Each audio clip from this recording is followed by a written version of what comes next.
বিধানসভা নিৰ্বাচনৰ বাবে মাজত মাত্ৰ কেইদিন সময় বাকী। তেনে সময়তে বিভিন্ন ৰাজনৈতিক দলে ইতিমধ্যে নিৰ্বাচনী প্ৰচাৰ আৰম্ভ কৰিছে।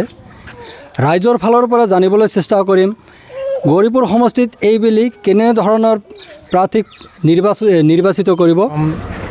AIUDF যিটো আগামী নিৰ্বাচনত যিটো মানে জয়ী হোৱাৰ পৰৱৰ্তী টাইমত যিটো কাম কৰিছে নিশ্চয় ভালো কৰিছে, কামটো বহুত ডেভেলপ কৰিছে আৰু আশা কৰোঁ ভৱিষ্যতত যদি জয় হ'ব পাৰে তেনেহ'লে ভৱিষ্যততো এনে যিটো ডেভেলপ কৰিছে এনে ভৱিষ্যতো কৰিব বুলি মই আশা ৰাখোঁ।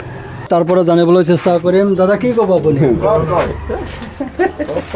দাদা এই ৰাইজৰ পৰা জানিবলৈ চেষ্টা কৰিম। খুৰা নমস্কাৰ।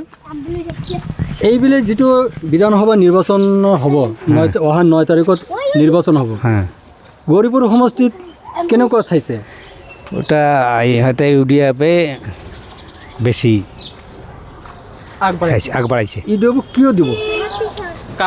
কাম কাজ করেছে, সব জিনিসই করেছে নাকি, হয়তো ইয়ের মধ্যে সব কিছু করেছে, এই জন্য হয়তো আগবাঢ়িছে।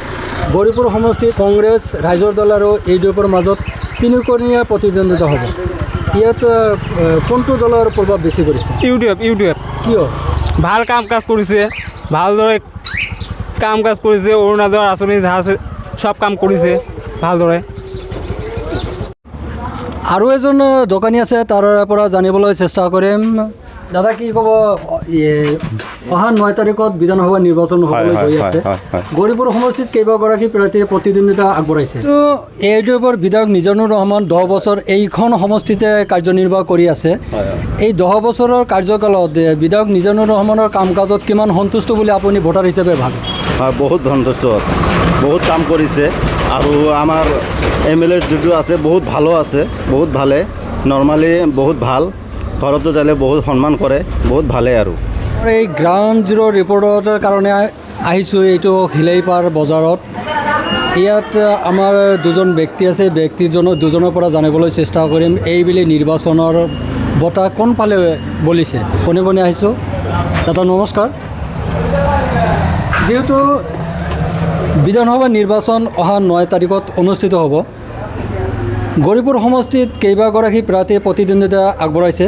তাৰ ভিতৰত ৰাইজৰ দল, কংগ্ৰেছ আৰু ইউডিএফৰ মাজত তিনিকোণীয়া যুঁজ হোৱাৰ সম্ভাৱনা আছে। আপোনালোকে কি চাইছে, কোনটো দলৰ প্ৰভাৱ বেছি বুলি ভাবিছে? আমার এই জায়গাত তো বর্তমান ইউটিউবে ভালো চলি আছে আর কি, কারণ আগের থেকেই ভাল কাম কাজ ভালো করি আছে, ওই হিসেবে মিজনুরে ভালো আর কি, গরিব মানুষের সহায় করি আছে। গৌৰীপুৰ সমষ্টিৰ মিজানুৰ ৰহমান দুবাৰৰ বিধায়ক, 10 বছৰ এইখন সমষ্টিত কাৰ্যনিৰ্বাহ কৰিলে।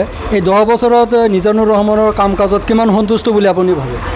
পুরা সন্তুষ্ট আর কি, রাস্তাঘাট আরও যত সমস্যা আছে আর কি পুরা ভাল করি আছে আর কি, ওই হিসেবে মিজনুরের দরকার আর কি আমার এই সাইডের। আৰু এজন ভোটাৰ আছে, তাৰ মনৰ পৰা জানিবলৈ চেষ্টা কৰিম বৰ্তমানৰ পৰিস্থিতি। দাদা কি ক'ব? এই নিৰ্বাচন আহি আছে, ইয়াত কোনটো দলৰ প্ৰভাৱ বেছি বুলি ভাবে? আমাৰ এইফালে ধৰক আপোনাৰ ইউডিএফৰ প্ৰভাৱটো বেছি। কিয়? যোৱা ধৰক 10টা বছৰ মিজানুৰ ৰহমান বাবলু চাহাবে আমাৰ ইয়াৰ MLA আছিল, বহুত কাম কাজ কৰিছে লোকাল হিচাপত, আৰু আমাৰ ৰাস্তা ঘাটৰ আৰু গৰীব দুখীয়া মানুহৰ বহুত সহায় কৰিছে।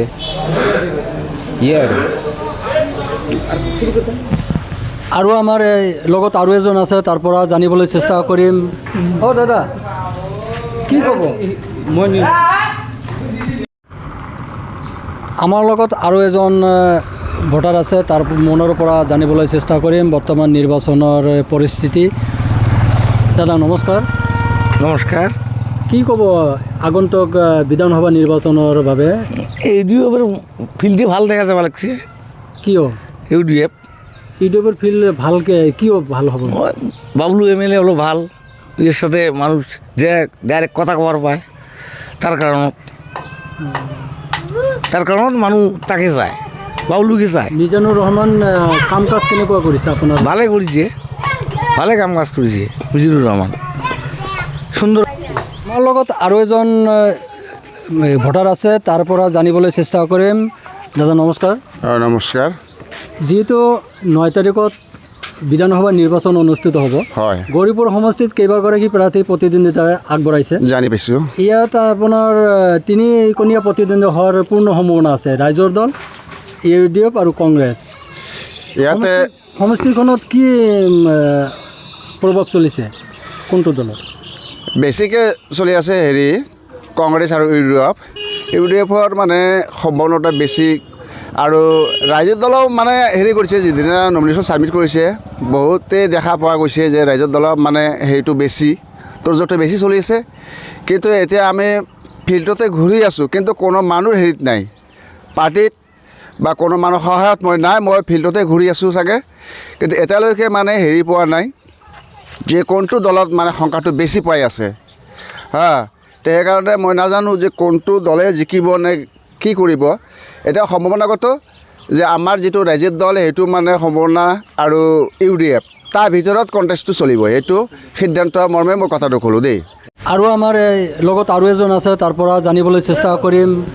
দাদা কি ক'ব? মই